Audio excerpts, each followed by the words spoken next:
when Father Dominic asked me to speak today about my experience as a father, I was hesitant. I'd only been a father for a couple months, and I was still grieving the loss of my own father. But I thought maybe that was the reason why he asked me to speak today. 3.5 months ago, I became a first-time father to Leo, my baby boy. And then 2.5 months ago, I lost my own father.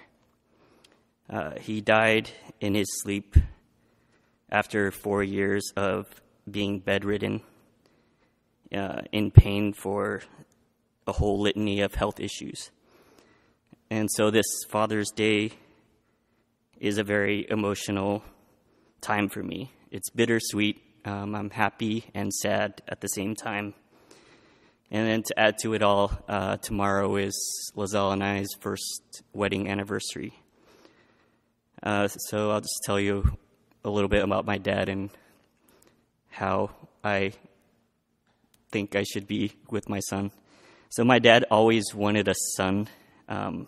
In my family, there's 5 kids, and we're all really close in age, like at most 18 months apart, and the closest 13 months apart. And then the order is 2 girls, and then me, and then my 2 brothers. And we always joke that my dad wanted a boy so bad that he gave my sister a boy's name, Viet. And so when I came, he was obviously very excited.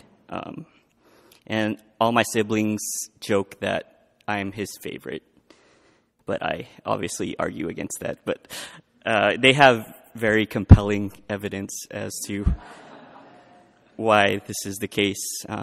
It seemed like I always had more toys than everybody else and a special place to put them.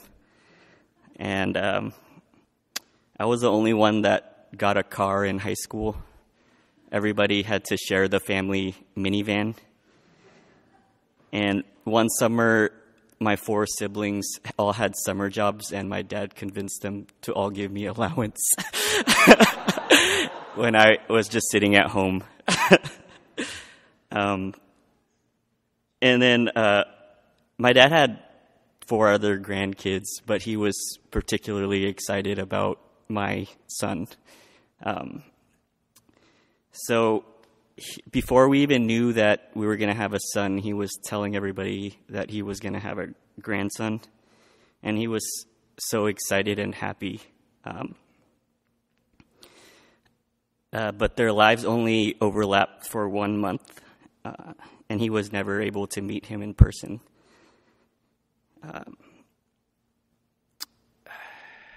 But I know my dad loves him, and it's my job one day to tell my son how much. It's still sinking in that I'm a father. I have to admit that I think that 99% of the first couple months is mom, and there's only 1% dad. So my strategy is just to keep mom fed, rested, and happy, and then indirectly that means I'm taking care of my son. But I think he's starting to know who I am, like he knows my face and my voice, and that's really exciting. And then I can see that his eyes light up when I talk to him. I can make him laugh by rubbing his belly and clapping his feet together. And then, like his dad, he can sleep through anything, even an earthquake.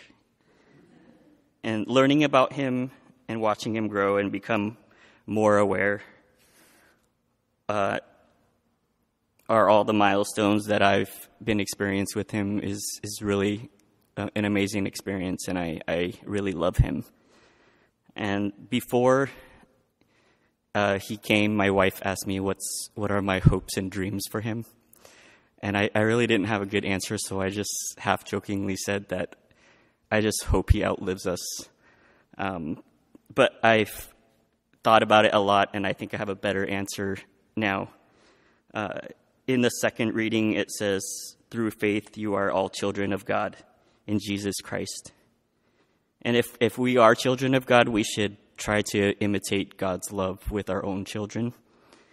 And I hope I love him unconditionally. He won't have to earn my love, and he doesn't have to worry about losing it if he's lost and afraid. I hope if he's astray and distant, that like the father in the parable of the lost son, I would be filled with compassion, run to him, embrace him, and kiss him. And I hope my love is not controlling, overbearing, manipulative, and that I don't try to live my life through him. For as much as God loved us, God still gave us free will. And I hope my love for Leo is supportive, nurturing, and compels him to be more fully himself instead of what others want him to be or what I want him to be. This is the kind of love I received as a son, and I hope one day he'll be able to say the same. Happy Father's Day.